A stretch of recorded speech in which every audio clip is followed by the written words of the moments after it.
The original version of this piece, Orpheus, was commissioned by the Vancouver Art Gallery in 2008 for a performance at an exhibition called Crazy, the Delirious World of Anime, Comics, Video Games, and Art.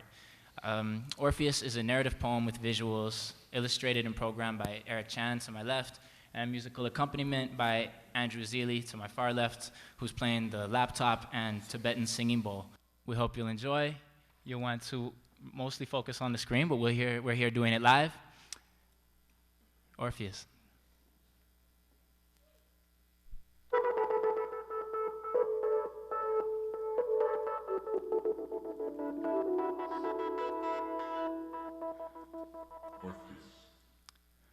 Orpheus. A laptop in Pittsburgh, a change of clothes in DC. All my heroes sold dope or hacked servers. Heroes like Tsutsumu Shimura, Sunny Soda, Dark Dante Slim, and Show Stealer. When Mom came through with our first home computer, Mac Classic, I tapped at its kid pics and Rita Rabbit, and I had learned DOS on a Commodore VIC-20 at school. She kicked me out at 13 for a black hat, some Jordans, and a pager that I later traded in for some cunning and a processor. I built my freedom out of soldering iron, TTL gates, an M6800, and an old TV. Now we don't fly slower than 56K. This was my dream, comrade, skiving information highways, searching for inspiration. We were the most mercurial. I had a laptop in Pittsburgh and a change of clothes in DC. Never getting traced, never shit where I sleep, squeaky clean, my screen sparkled like six-winged crystalline seraphs. If it was ever a trap, we didn't click that. We were the clique that took Clinton for a kickback. Ipso facto, I mix-match bankroll, hacked in and switched stacks printless. No detectives, no forensics. Corporate servers let me in through the exit. We Robin Hooded executives and read reports early off the New York Times LexisNexis. This is my infinity flex. Gangsters don't die, we're viral. I was born with the 1986 Computer Fraud and Abuse Act, and I used to feel guilty sometimes until everyone was converted into data. Rhizomes fumata. Our souls grafted on computer chips, yet slipping along that wet blur between Kinkos and coffee shops, Blackberries and libraries, that sliding transience where everything dissolves into the self. Beyond nature is the net, and knowing it as such, you're freed from death. Our ids and our spirits gliding in stasis, copies of copies, tape decks to Facebooks, and as much as I love it, experience shouldn't be downloaded. Sure, the sneaker shopping is hot, but if you cop them online, you can't flaunt through the mall just stunning on everything. Remember, the internet was to be honey for all beings. It granted humanity a second chance infinity, manna to flourish on, compass to surf, but man and mammon slouch hand in hand, ambling on. Our lantern lost in ethernet fog. Cancel nirvana for gambling, porn, fandom, and fantasy. Beelzebub itself as zeros and ones, man, it's seductive. Dipping us into our dampest desires, virtual stalking, murder without consequence, the invention of fire, and smoke disappears where moments are mirrors. Everyone knows everything, but no one can tell what is from what seems. Glamour and glitch. I started like everyone else, just to get a rep. With school, I was bored, so I started hacking and cracking, exploring online just to see what I could pull. These were nickel and dime victimless crimes, but that all changed one day in '99. So there I'm at, 3 a.m. at this crack spot apartment in North Cackalack. My roommate is a D-boy trap star, Leroy Stacks, posted by the door in a B-boy stance. He smiles, snaps, and unzips his knapsack, pulls out his brand new Toshiba laptop and calls it mine. I didn't ask where he got it. I didn't know. I didn't want to. I just opened up the tackle box, rat-a-tatted the keys, and got it popping like Snapple Tops. My attitude was moving through like 80 different latitudes. I hacked Citibank that night, read an R&B chick's visa statement, had the Bush family making donations to the Communist Party. I went bigger, got rich in 60 minutes, transferred $1 million to myself, spread it thin to accounts in Finland, Canada, Holland, and Japan. $10 cash from 100,000 different businesses. No one really took a loss, and I couldn't get caught. Thugging on computer on some Ghostface zeitgeist, the young priest and iced out glitter go-getter. I was better with the cheddar, I was comfy off the heist. 13 with a fortune laced up untraced. To be chased, to be chased. I met her on Cyrano, a secret chat room like an underground clubhouse for hackers. Everybody was there. Mafia Boy, Earthworm Morris, the Argonauts, Jace 1, the Masters of Deception, and of course, I was a damn legend in this place. Everybody knew me. As soon as I started talking to her, I knew she was different. She didn't care about the paper I laundered or the way that I sauntered. She respected the intricate craft, and she was political. An internet dissident, she put me on to hacktivism. For her, my every act was art. Every pass I cracked was poetry. Music and math are the only true things to count on. Mary had a little lamb like 1 + 1 is 2. Musicians have lyres and lyricists have muses. All I needed was her and these keys to compose, to calculate. She told me how when she was 11, she had been raped online. Bled napalm inside a chat room where screams are silent. No one could intervene. She was using her real name on screen at the time, and a man pretended to know her. Soon after the affliction, she received her notification of immaculate conception. The poor girl died giving birth, but the child survived as her new alias was born in the night, Eurydice. First we pray, and then we ride.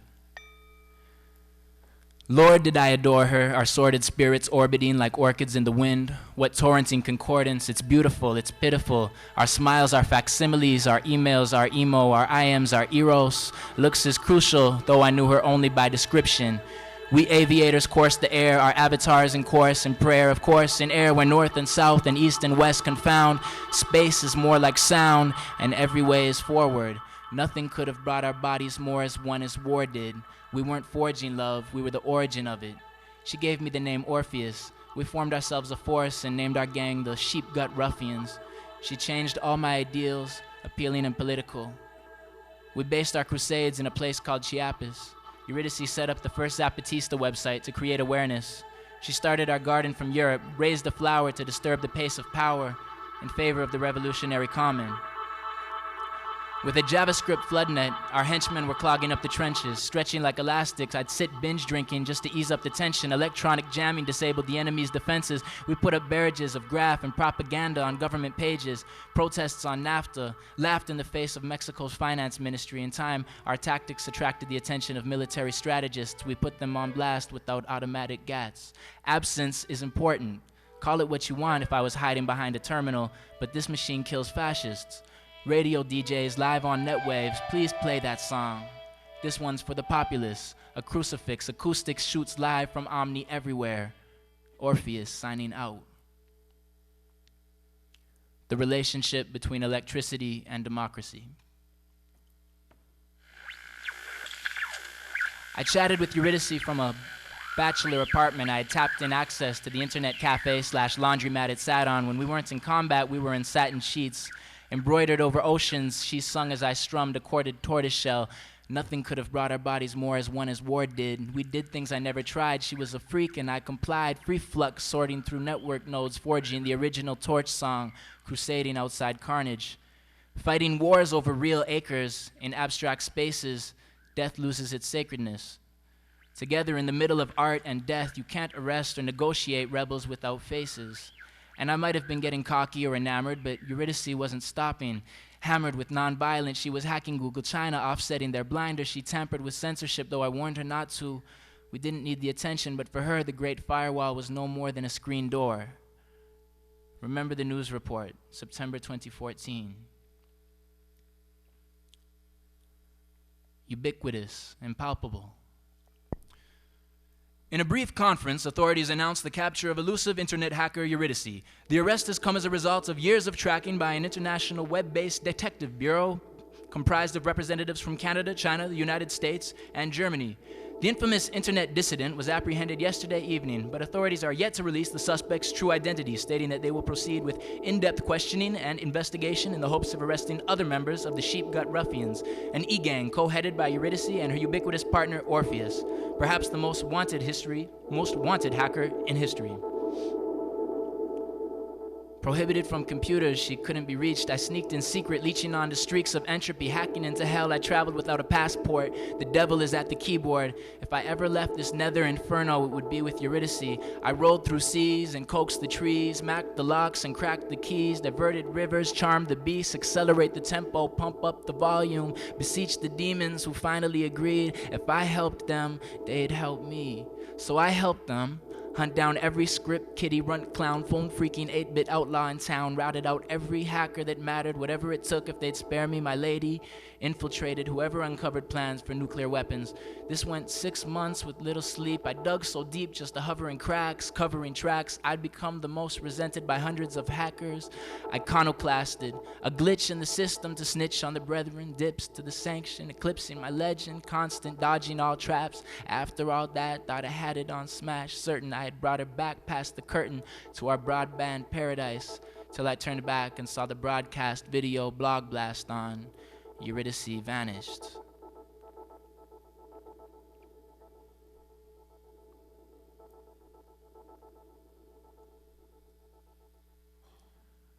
World ruined gymnasium. After holding the notorious internet hacker Eurydice for over 6 months in an investigation that has led to the busts of literally thousands of internet renegades and dissident bloggers, authorities announced today that the suspect has now been convicted of electronic terrorism and will receive a sentence of life in prison. While the investigation was largely successful, Eurydice did not cooperate in giving up partner in crime Orpheus, who still remains at large. Today's announcement also finally revealed the criminal's real-world identity. As it turns out, the hacker's true name is Christopher Rose. And get this, Rose, aka Eurydice, a 55-year-old chiropractor living in Calgary, Alberta, is described by his ex-wife Sarah as a kind man who loved his children but became increasingly obsessed with his computer over the course of their 22-year marriage. Although she admits his disturbing addiction played a large role in the end of their marriage, she had assumed that he was only on the computer to engage in internet dating, not radical hacking. It fucked me up.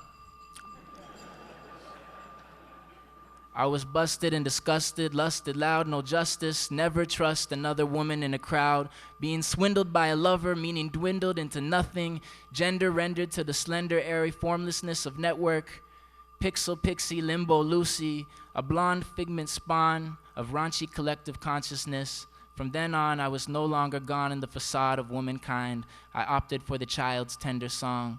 Devoted my whole to the beloved boy, consumed in the bloom of youth, a truer companion. Student, I recruited him to the lucrative tombs of etherscapes, world-ruined gymnasium, strengthening our movement. Children befriend, not betray, groomed in my own image, loved him just the same. Net is the universe, net is the self. In 2019, I was barred from society, debarred from my computer, phone, or mobile message device, a bard without wind.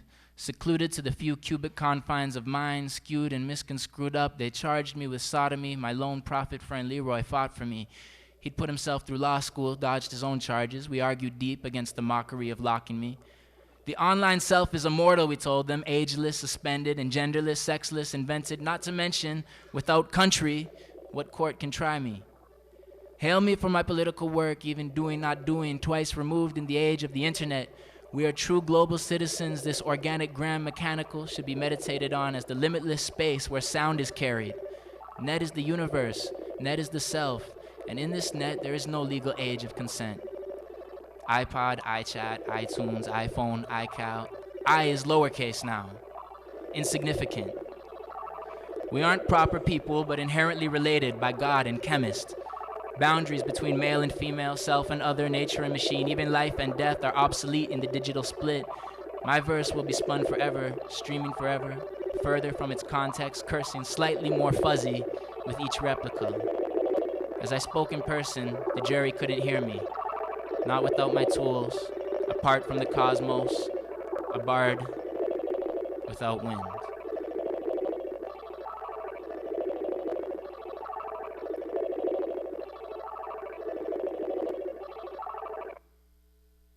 Disconnect.